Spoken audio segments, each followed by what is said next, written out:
So apparently the entire Riverdale cast was hooking up with each other behind the scenes. At least that's what KJ Apa wants you to believe. But Madelaine Petsch just went on Call Her Daddy and completely destroyed that narrative with one savage line. And honestly, that's just the tip of the iceberg when it comes to what really went down on this show. We're talking about scripts being handed out literally hours before filming, cast members getting paid pennies compared to their co-stars, storylines so unhinged that even the actors couldn't defend them, and now KJ Apa has transformed into some mysterious British character called Mr. Fantasy that's taking over TikTok and nobody knows why. The Riverdale drama goes way deeper than anything Archie and Betty ever dealt with, and today we're exposing everything. From the hookup allegations to the pay gap scandal, from the chaotic production nightmares to whatever the hell Mr. Fantasy is supposed to be, this is the complete story of what really happened behind the scenes of Riverdale. Trust me, the truth is wilder than any plot twist the writers ever came up with.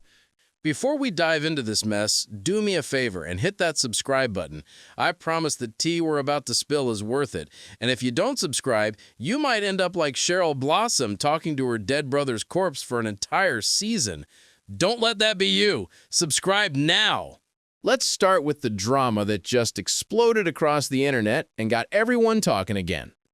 KJ Apa, who played Archie Andrews for 7 seasons, recently sat down for an interview with Entertainment Weekly alongside Madelaine Klein. Both of them came from young adult television shows, KJ from Riverdale and Madelaine from Outer Banks, so naturally the conversation turned to what it's like working on those types of productions. But what KJ said next absolutely sent shockwaves through the fandom.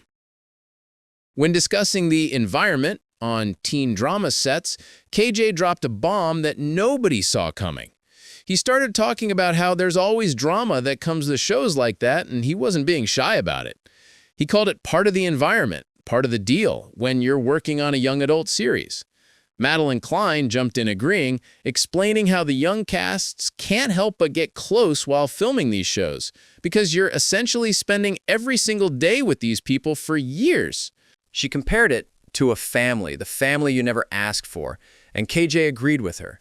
But then he took it to a whole different level. As Madelaine was talking about how you spend so much time with people and you love them, KJ straight up interrupted her and said it. You hook up with them. People hook up with each other.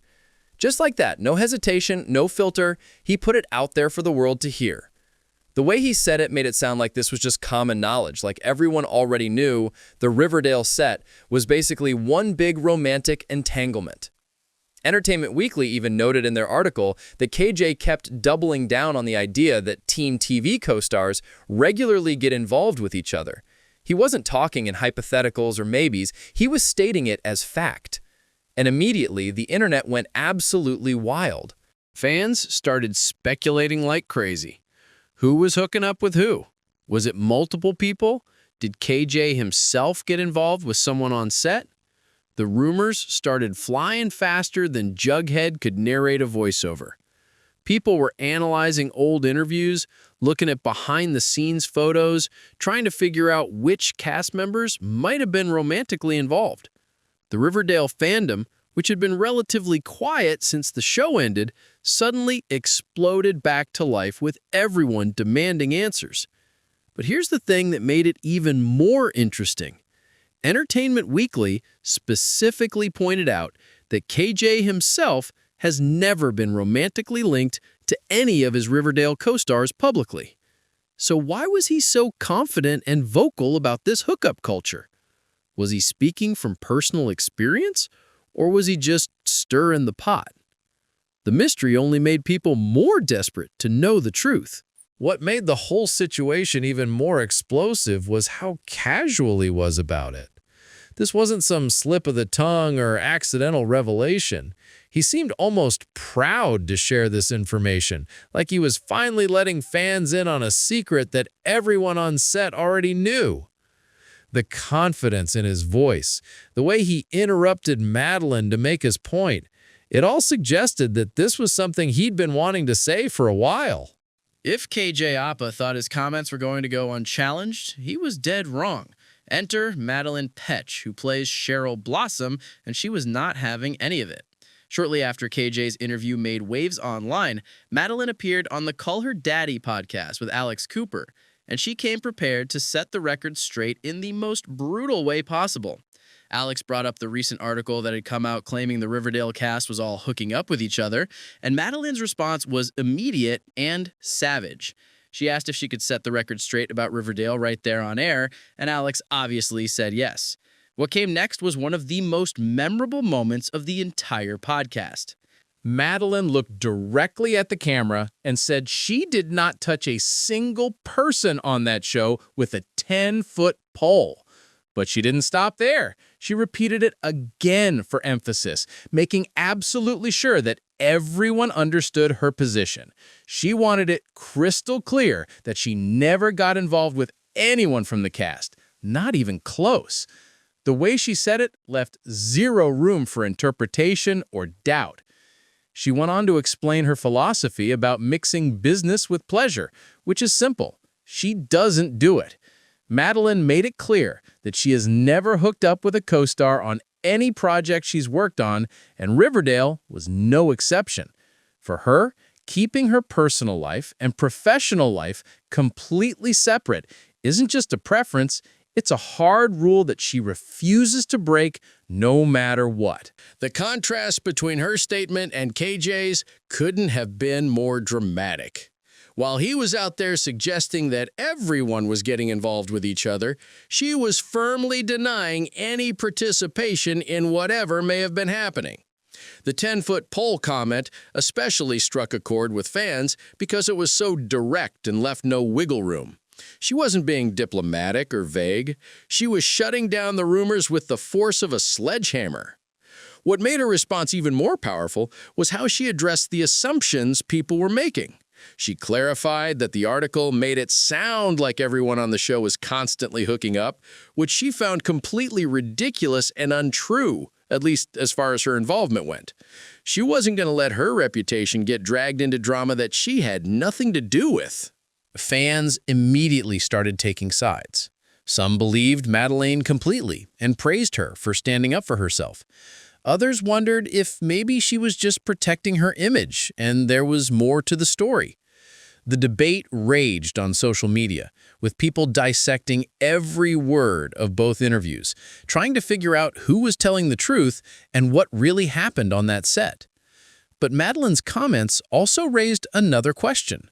If she wasn't involved, then who was? KJ seemed so certain that people were hooking up, but Madelaine was equally certain that she wasn't one of them. This suggested that maybe there was some truth to what KJ said, but perhaps he was exaggerating the scale of it, or speaking about specific people rather than the entire cast. The whole situation perfectly captured the messy reality of what happens when a show ends and cast members start being more open about their experiences.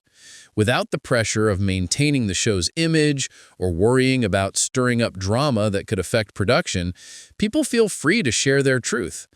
The problem is when those truths conflict with each other, and that's exactly what happened here. Quick pause, because if you're enjoying this chaos as much as I am, you need to subscribe and hit that notification bell. We're only halfway through this disaster, and trust me, it gets so much weirder. Plus, if you subscribe, I'll personally make sure you never have to act opposite your sibling's rotting corpse. That's a promise. Now let's get back to it. Speaking of rotting corpses, let's talk about what might be the most insane part of the entire Riverdale experience: the actual scripts these actors had to perform. During that same Call Her Daddy interview, Madelaine didn't just address the hookup rumors. She also opened up about some of the absolutely unhinged storylines she was forced to act out, and honestly, hearing her describe them makes you wonder how any of the cast kept a straight face. Alex Cooper asked her what the worst Riverdale plotline she ever had to act out was, and Madelaine's response was priceless. She literally said, "Where do I begin?" because there were so many options to choose from. But the one she landed on was absolutely wild. She had to act with her brother's dead corpse in a wheelchair for an entire season. Not just an episode or two, an entire season. But wait, it gets worse. The brother had died 4 years prior in the show's timeline, which means his corpse should have been completely decomposed, but apparently logic doesn't exist in Riverdale. So there's Madelaine having to pretend her character Cheryl is losing her mind and speaking to this corpse like it's still alive. She even gave an example of the kind of scenes she had to do, like asking the corpse if it wanted tea in the morning. The absurdity of it wasn't lost on Madelaine. You could hear the disbelief in her voice as she described it. Like, even years later, she still couldn't quite believe that was a real storyline they committed to.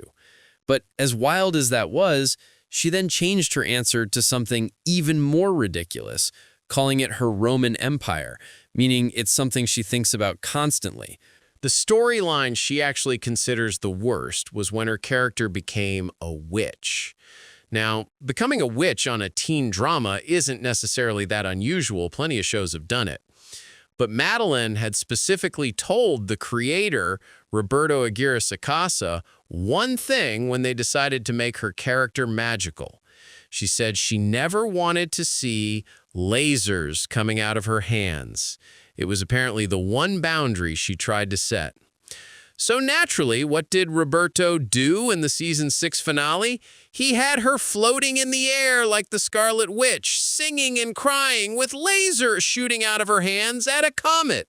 Not just small lasers either, full-on superhero movie-style energy beams. And the comet she was shooting at? It ended up wiping out all of Riverdale, which is why the entire 7th season took place in the 1950s. The logic of it all is completely non-existent. What makes this even more frustrating for the cast is that they had very little say in these decisions. Madelaine specifically asked not to have lasers, and they gave her lasers anyway. It shows a complete lack of respect for the actors' input and concerns about their characters. They were expected to just show up and perform whatever insanity the writers dreamed up, no matter how ridiculous or uncomfortable it made them. But the script problems went way beyond just weird storylines. Casey Cott, who played Kevin Keller, revealed something that explains a lot about why the show felt so chaotic. The cast would sometimes receive their scripts just a day or two before filming. Sometimes they wouldn't even get full scripts, just last-minute recording cues sent by email with almost no context about what the scene was actually about. Think about that for a second. These are professional actors trying to deliver quality performances, and they're being given scripts at the absolute last minute, with no time to prepare, rehearse, or even understand their character's motivation. Camila Mendez, who played Veronica, recalled one time when she had to sing a full musical number without even knowing what the scene was really about. She just showed up, got handed the music, and was expected to perform it convincingly. Madelaine also spoke about how there was rarely enough time for rehearsals or proper discussions with the directors before shooting. The production schedule was so fast-paced and chaotic that the cast was constantly running to keep up. There was no room for preparation, no space for the actors to really sink into their roles or figure out how to make the ridiculous plots work. They were just winging it, hoping for the best and trying to make sense of scripts that often made no sense. This explains so much about why the show felt increasingly unhinged as it went on. The writers were clearly just throwing ideas at the wall to see what would stick, with no real plan or coherent vision. And the actors, bless them, were doing their best to sell these insane storylines with almost no preparation time. It's actually impressive that the show was watchable at all, given the circumstances. By the time Riverdale was in its final seasons, something interesting started happening. The cast stopped trying to defend the show's increasingly absurd direction and instead started acknowledging what everyone already knew. They had become a joke. Not just online memes or casual mockery, but a full-blown cultural punchline that even the actors themselves couldn't ignore anymore. In a brutally honest interview with Entertainment Weekly in 2023, Lily Reinhart, who played Betty Cooper, addressed the elephant in the room directly. She acknowledged that their show was made fun of constantly, and she didn't try to sugarcoat it or pretend it wasn't happening. People would see clips taken out of context, or sometimes even in context, and just be completely baffled that this was supposed to be a show about teenagers. Lily admitted that it hadn't been easy to feel like they were the butt of the joke. These are all passionate actors who take their craft seriously, and watching their show become something people laughed at rather than enjoyed was genuinely difficult for them. They wanted to be respected for their work, but instead they were becoming memes and TikTok jokes. The absurdity of the show had become its defining characteristic, and that talking point was actually painful for the people who poured their hearts into making it. But not everyone in the cast felt the same way about the criticism. Camila Mendes jumped to the show's defense with an interesting argument. She pointed out that the absurdity of Riverdale was actually on par with the absurdity in Marvel movies, which are some of the biggest blockbusters in the world. She made a great point. Superhero movies have talking raccoons fighting aliens in space, and nobody questions that logic or calls it ridiculous. Camilla argued that Riverdale was based on a comic book, and comic books are supposed to be fun, fictional, and weird. They were never trying to be a realistic teen drama.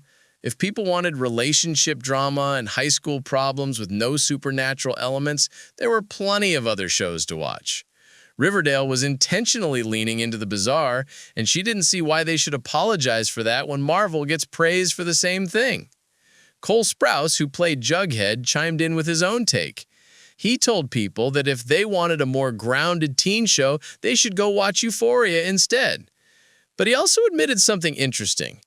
Towards the end of the show, even he felt like every episode was a roll of the dice in terms of how it would land with the public.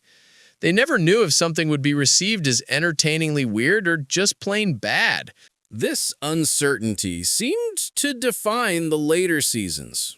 The writers were clearly just throwing everything at the screen, experimenting with different genres and tones, hoping something would capture the magic of the early seasons. Sometimes it worked and created memorable moments. Other times it resulted in Cheryl Blossom shooting lasers at a comet while singing. The unpredictability became part of the show's identity, for better or worse. What's fascinating is how the cast's perception of the show evolved over time. In the early seasons, they defended it passionately and tried to convince people to take it seriously. By the end, they were openly acknowledging its flaws and absurdities, almost joining in on the joke themselves. They'd spent so many years in the Riverdale bubble that they could finally step back and see it from the audience's perspective. The interview revealed something important about the toll this took on them mentally. Being associated with something that's constantly mocked isn't just frustrating professionally, it affects you personally. These actors worried about being typecast, about not being taken seriously for future roles, about whether their work on Riverdale would help or hurt their careers. The show gave them visibility and fame, but it also attached them to something that became increasingly difficult to defend. While everyone was focused on the weird plots and behind-the-scenes drama, there was another issue brewing on the Riverdale set that was even more serious: inequality in pay. And it took one cast member's courage to speak up before anyone started talking about it publicly. In 2020, right in the middle of the show's run, Vanessa Morgan, who played Tony Topaz, decided she wasn't going to stay quiet anymore. Vanessa took to Twitter and posted something that immediately went viral and sparked a massive conversation. She said she was tired of how Black people are portrayed in media, tired of being shown as thugs, dangerous, angry, or scary. But more than that, she was tired of being used as a sidekick, a non-dimensional character to the white leads, or only being featured in ads for diversity, but not actually having meaningful screen time in the show itself. Her tweet was powerful because it wasn't just about Riverdale specifically, though that was clearly part of it. She was calling out a systemic problem in the entertainment industry, where Black actors and characters are treated as accessories rather than fully developed people. But what made it even more significant was what came out afterward. Vanessa was getting paid significantly less than her white co-stars despite being a series regular. Think about how messed up that is. She was one of the main cast members. Her character had major storylines, and yet she was making a fraction of what others were earning. The pay disparity was so significant that it couldn't be explained away by screen time or character importance. It was pure inequality, and Vanessa had every right to be furious about it. Her speaking out forced the show and the network to confront something they'd been ignoring. Roberto Aguirre Sacasa, the showrunner, publicly apologized and promised to do better. But apologies don't change the fact that this went on for years before anyone in power addressed it. Vanessa had to risk for career and professional relationships just to get fair treatment, and that should never have been necessary. But Vanessa wasn't the only one dealing with this. Bernadette Beck, who played Peaches and Cream, also hinted publicly that she felt her character was used more to check a diversity box than to actually be fully developed. She wasn't given meaningful storylines or character growth. She was just there to make the show look more inclusive without actually doing the work to make it inclusive. The parallels to other shows were impossible to ignore. Just recently, Nina Dobrev came out and revealed that during her time on The Vampire Diaries, another CW show, she wasn't getting paid the same as Ian Somerhalder and Paul Wesley, despite being the lead. The same network, the same pattern of inequality, just a different show. It suggested a systemic problem at CW, where women and people of color were routinely undervalued. What made Vanessa's situation even more frustrating was the timing. She spoke up in 2020 during a time when conversations about racial justice were at the forefront of public consciousness.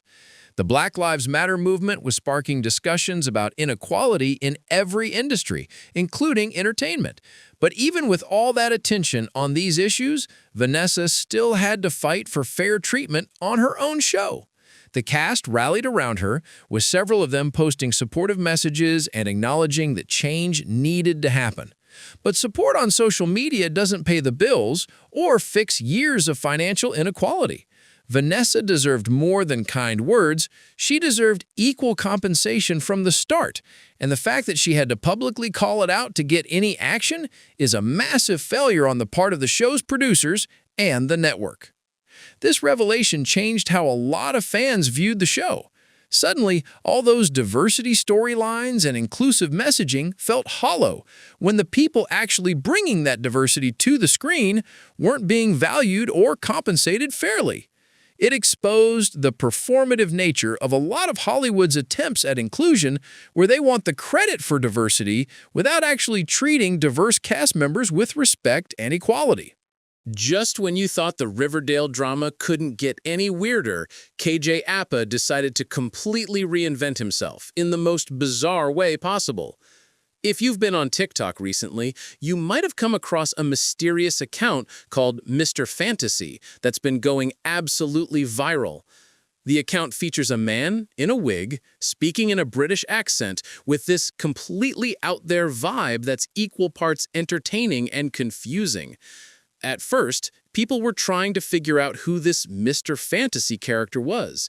The account didn't reveal the person's identity, and the whole thing had this weird mystery around it that got people investigating.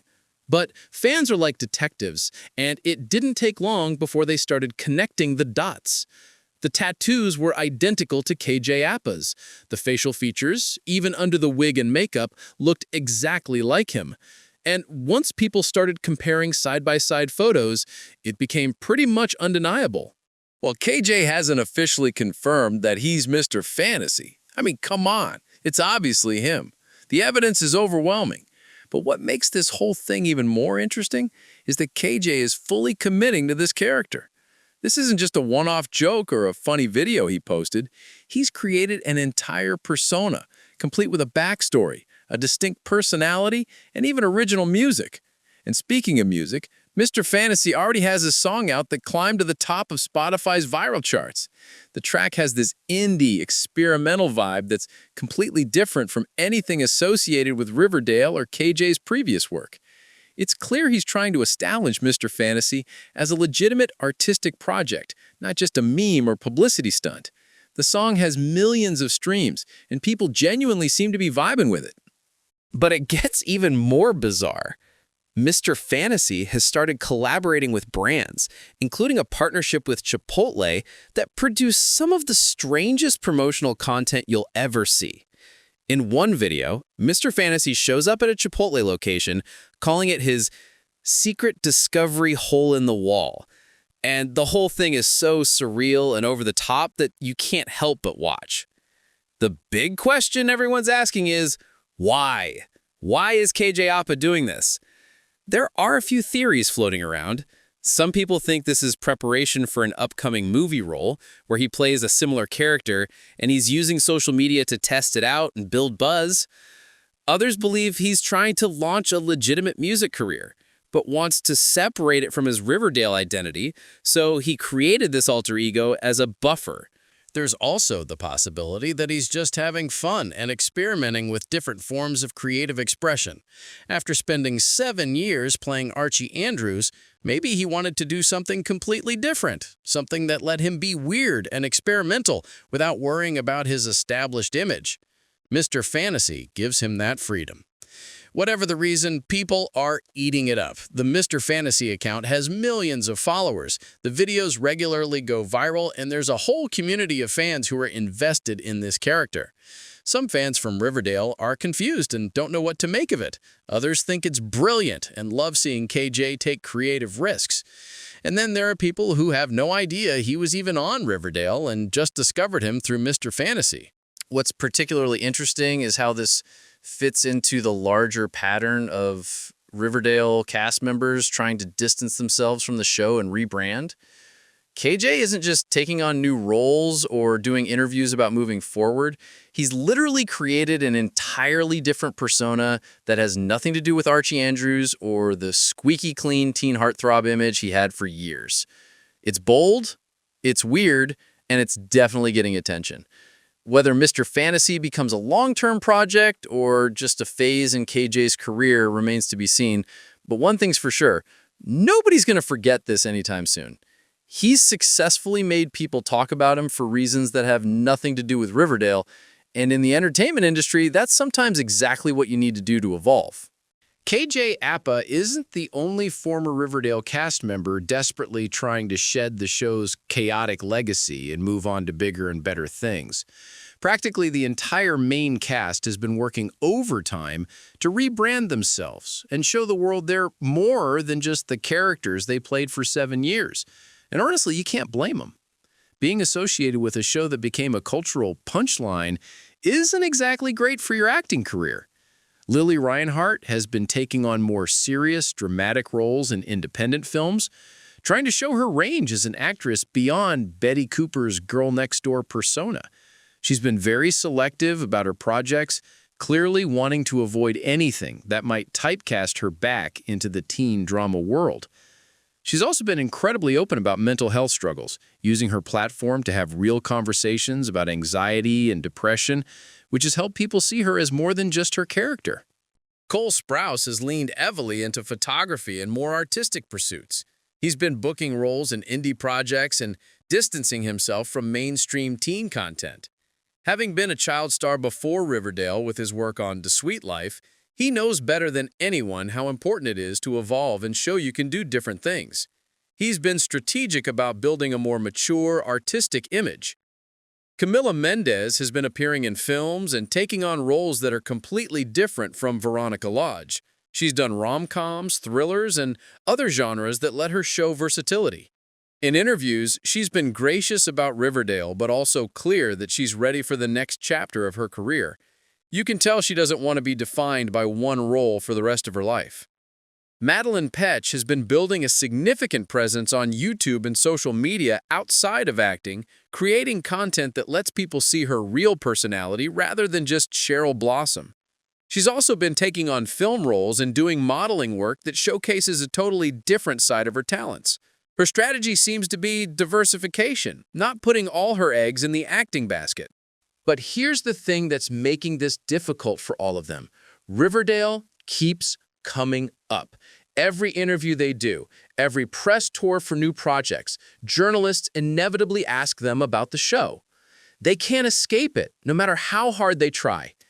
The show is such a huge part of pop culture, even if it was as a joke, that it's become permanently attached to their identities, whether they like it or not.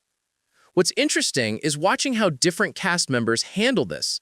Some, like Madelaine, are willing to poke fun at the show and share behind-the-scenes stories that acknowledge how absurd it was. Others try to be more diplomatic, thanking Riverdale for the opportunities while carefully steering conversations toward their current work. And then, there are those who seem genuinely frustrated that the show won't stop following them around. The challenge they're all facing is unique to actors who become famous through shows that develop cult followings for the wrong reasons. They're well-known, they have large fan bases, but they're not necessarily taken seriously by the industry. Casting directors might see them and think, that's the person from that weird show, rather than considering them for prestigious dramatic roles. It's creating this weird situation where the show both helped and hurt their careers simultaneously. Riverdale gave them visibility, steady work for 7 years, and financial stability that most actors never get. But it also attached them to something that became increasingly ridiculous and difficult to defend. Now they're all trying to figure out how to use the platform the show gave them while separating themselves from its reputation. Some are handling it better than others.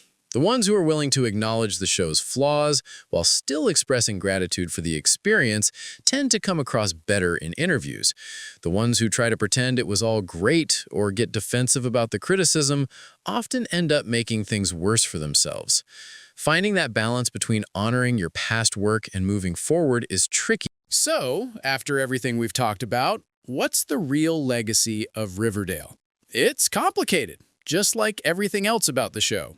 On one hand, it was a massive success that ran for 7 seasons and launched the careers of multiple actors who are now household names. It created countless memes, sparked endless debates, and kept people entertained, even if that entertainment sometimes came from laughing at it rather than with it. But on the other hand, it was a chaotic production that pushed its cast to their limits, paid some actors unfairly, delivered scripts at the last minute, and created storylines so absurd that even the people performing them couldn't defend them. It became a cautionary tale about what happens when a show loses its way and starts prioritizing shock value over coherent storytelling. The cast members are all still processing their experiences and figuring out how to move forward. Some, like KJ Apa with his Mr. Fantasy persona, are taking extreme measures to reinvent themselves. Others are being more subtle about it, carefully choosing projects that showcase different sides of their talents. But they're all united in wanting to be known for more than just Riverdale. What the show did prove is that audiences are hungry for weird, experimental content, even if they're watching it ironically.